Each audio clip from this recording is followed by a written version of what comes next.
mbonye ikintu kibuza indege kuguruka koko, bwa mbere mbonye ikintu we kibuza abantu kujya mu mirimo.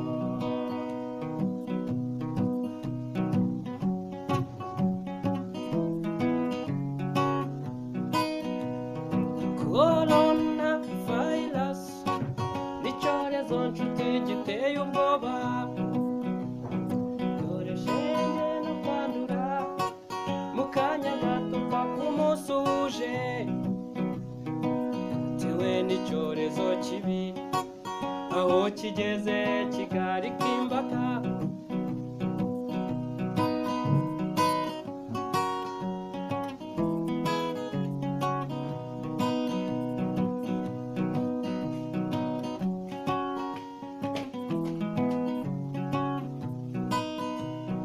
Nimba utabizi uzumve radiyo, mu Rwanda birirwa bihanangiriza, gahunda ni ugume mu rugo kandi ukarabe isabune, ibyo gusuhuzanya hoya, ibyo ngibyo bibe nk'umugani, ibintu byo guhoberana ibyo ngibyo mubyibagirwe. Corona virus yabiciye mubigira indahiro mubyibagirwe.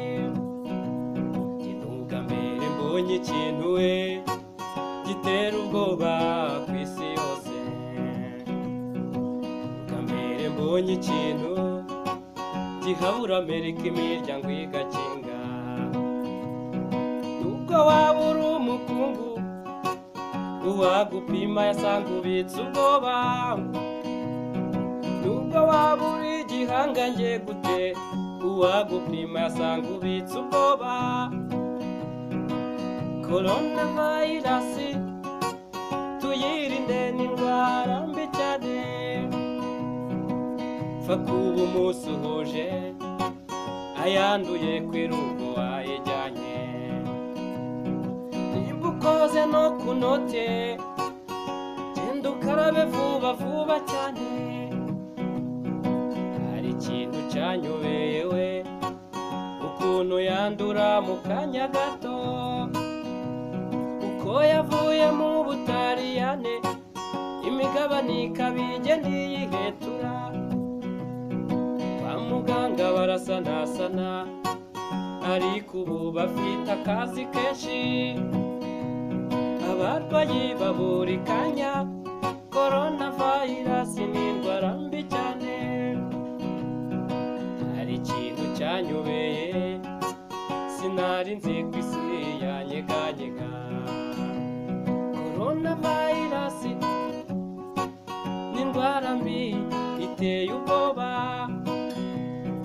isubanza igeze ahaterebuka ni nko gukamamarindira, gukamamarindira nshuti yanjye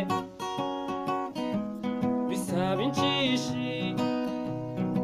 Iyo wanyarukira Aziya wasanga imiryango bayikize.